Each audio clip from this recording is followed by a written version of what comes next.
What's going on, boys and girls? What's up, world? Austin John Plays here, and today we're going to be talking about something special in Legend of Zelda Breath of the Wild. We're going to be talking about Lord of the Mountain, but not just the actual creature. We're going to talk about everything about it. Once upon a time, March 8th, I was running around the wilderness looking for stuff, and I saw this giant blue glowing light on top of a mountain. So I decided to make my way on over there. And once I got here, I realized that the entire area was encased in this blue glow. And I found, quite possibly, the mother lode of Blurbies. And inside of the middle of that mother lode was the Lord of the Mountain. Now it looks like a giant Blurby mixed with a horse with 4 eyes. So it looked like a horse. First thing I wanted to do was ride it. I put some sneaky clothes on, I ate some sneaky food, I ran up to this bad boy, realized how absolutely majestic it was when I actually got close, mounted it, and I tried to soothe it. Oh, I tried to soothe it so hard. Now I had 2 1/5 stamina rings. It went through all that. And unfortunately, I went to go eat some more stamina regenerating food,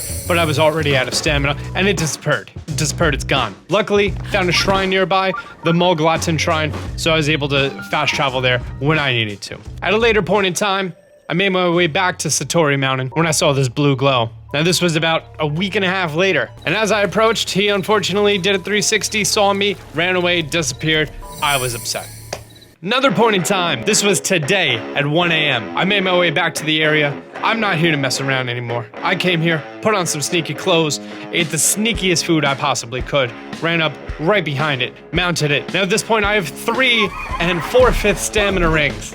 There was no way he was getting away from me. Went through 1, went through 2, almost 3 full stamina rings. He went through 2 3/5 stamina rings. But lo and behold, I mounted him. I soothed him. And first thing I wanted to do was take this bad boy out for a spin, because I heard the stories about how amazing he is. I took him down the mountain, took him out to open field, and I realized that anytime I told him to yah, that stamina would immediately click back. Just run through these horses, because, you know, screw these horses. I have a better horse with 4 eyes and feathers in its head. So now I got to the point that I'm literally just mashing A just as fast and hard as I possibly could, and just nothing, not letting up, just running, just sprinting, just doing him. Lord of the Mountain has max stats. It is the only horse in the game that you're going to find that has infinite stamina amongst every single other stat completely maxed out. So of course, first thing I wanted to do, I wanted to tame it. I wanted to make it my own. Brought him to the closest stable, and he said, "Looks like you caught yourself another steed. You want to register it?" Understood. What's that? Can that thing you're riding be the fabled Lord of the Mountain? Why in Hylia's name would you bring something like that here? We'll all be cursed. I was wondering, what do you mean by cursed? It's a giant Blurby. Like, I didn't think anything of it. Then I started diving into actually what he is a little bit more. Once he's registered in the Hyrule Compendium, it says, "This noble creature watches over all animals that make their homes in the forest. Legends say this holy creature is a reincarnation of a sage that died on the lands it now protects. It has an acute awareness of its surroundings, so it seldom appears before people. It's sometimes known by its other name, Satori." Which makes sense as it's found on Satori Mountain. Now, let's talk about something here for a second about the word Satori. Satori is a Japanese Buddhist term for awakening, comprehension, or understanding. It's derived from the Japanese verb Satoru. Now, Satoru, the only thing I could possibly think of in the Zelda universe, well, Satoru Iwata. Satoru Iwata was the 4th president and CEO of Nintendo until his death in 2015. He was responsible in great part for defining Nintendo's strategy both before and during the release of the GameCube in 2001, a vision which helped Nintendo generate a 41% increase in sales by the end of the 2002 fiscal year. Satoru Iwata has worked on a lot of games, including Legend of Zelda Breath of the Wild, back when it was just Legend of Zelda Wii U or Zelda NX. And many people believe Satoru Iwata actually appears in this game. He doesn't appear with the name Satoru Iwata. No, he appears under the name Botrick. Now Botrick just hangs out right outside of this exact stable that I just happened to walk to, which is in close proximity to Satori Mountain. And at Satori Mountain, one of the most defining things that's only present there is the cherry blossom tree. Now, the cherry blossom is a tree that's very commonly found in temperate zones of the northern hemisphere, including Japan, China, Korea, Europe, West Siberia, India, Canada, and the United States. Now to talk about the symbolism of the cherry blossom tree. In Japan, cherry blossoms symbolize clouds due to their nature of becoming enmasé, besides being an enduring metaphor for the ephemeral nature of life. The exquisite beauty has often been associated with mortality and grace, and readily acceptance of destiny and karma. For this reason, cherry blossoms are richly symbolic and have often been used in Japanese art. So, whoop-de-doo! What does it all mean, Basil?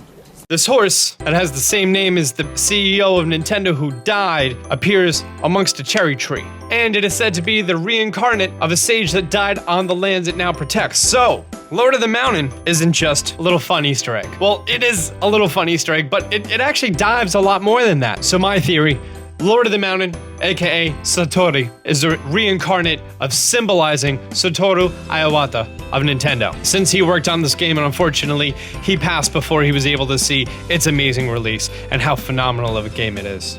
The team decided to make it in the game, and he is a fantastic creature. Absolutely amazing. Max stats, unlimited stamina, everything you could want in a horse. No, you can't register it.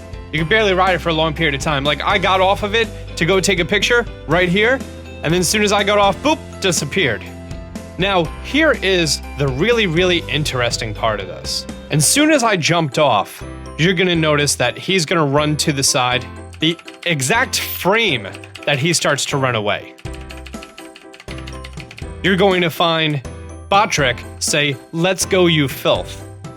That's because that at that exact moment is when a whole bunch of bad guys started to spawn in the area, including there's some bokoblin skeletons, we got one of these guys coming up, we had a whole bunch of bad guys appear the exact second that the Lord of the Mountain disappeared. So, my belief, my theory, is that Lord of the Mountain is a reincarnate, and he was there to protect you.